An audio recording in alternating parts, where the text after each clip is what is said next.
All right, 7:49 now. We have some breaking news to tell you about on the south side of town right now. Several people are in custody, and several SWAT officers are at the scene near Loop 410 and Roosevelt. They also just received word that the Bracken Christian School, which is a private school in Bulverde, they are on a 2-hour delay. So that's Bracken Christian School in Bulverde, 2-hour delay right there. As we get more delays and closures here, of course, we will pass them along, and they're also running at the bottom of the screen. Right. Too. We do also know those almost basin gates are closed, and we're also monitoring any power outages as well.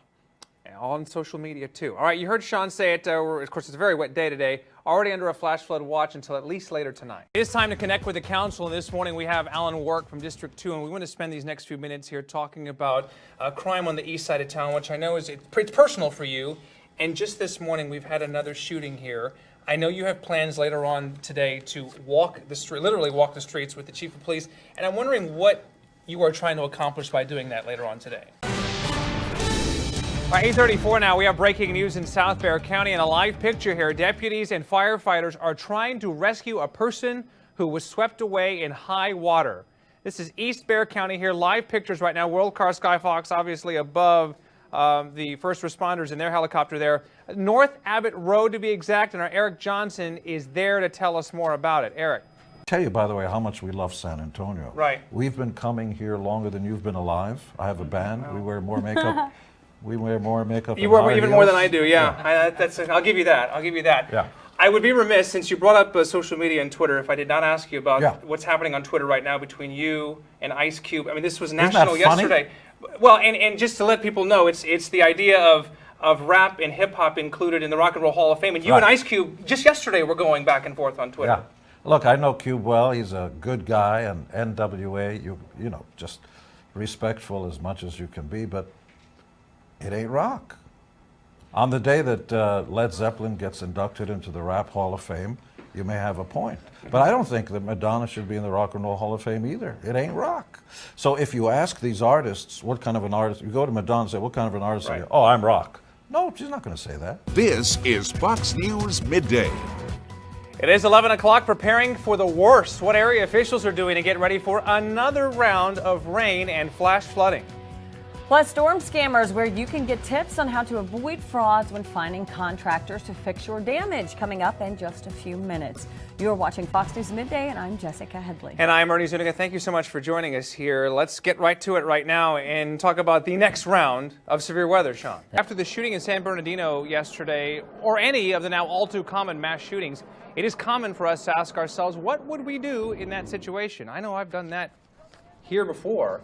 So with that in mind, we're joined now by two people who have, well, they're military veterans. They have law enforcement backgrounds. They know about this, and they are Raul Arevalo and James Maddock, and you have a company. It's A&M Safety and Threat Suppression, and it's one of those things that, I don't know, you wish it didn't exist, but I guess in this day and time, Raul, it has to exist. We're still reacting to the death of Tejano legend Emilio Navaida. The reactions are pouring in from both inside and outside the Tejano world, and Patsy Torres is definitely inside the Tejano world, and she's a local Tejano star who, I know, Patsy, she's on the phone, by the way, with us here. You've had a long night here kind of absorbing what has happened here, and I wanted to get your thoughts, and thank you for joining us this morning. How are you? I'm all right, Ernie. I think like everyone else, we're in shock because of social media. This thing just started splashing onto Facebook without any details, and I wasn't even sure if it was true. I kept trying to find out and calling news places, trying to find out. A lot of them didn't even know yet what was going on, and this stuff was all over the Facebook. Yeah, I think a lot of people were doing the same thing. They're asking, my wife said, it can't be, this is true. But in fact, we have confirmed that. And I wanted to see if you would like to kind of just reminisce, if you would, talk about your relationship with Emilio, some of your experiences maybe on and off the stage, and maybe speak for the Tejano community this morning that's really taking this hard. I want to close out this hour by telling you about a painful and eye-opening incident yesterday that hit way too close to home for me, and this is not easy right now. My wife of almost 17 years, Tammy, was here, literally standing in this spot and visiting me in the studio yesterday morning. I snapped this photo of her with Jessica on set and posted it to my Facebook page. Shortly after that, a comment was made under that photo. It was a very personal and vulgar attack on my wife's physical appearance.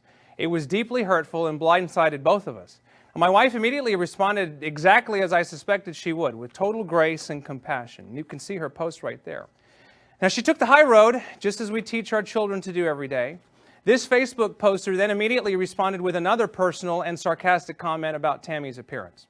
So then I defended Tammy by posting myself, informing this Facebook bully that they were attacking my wife and the mother of my children, and that it was unacceptable. Well, within minutes, they had deleted their comments, and they were nowhere to be found on Facebook. And that's still the case right now.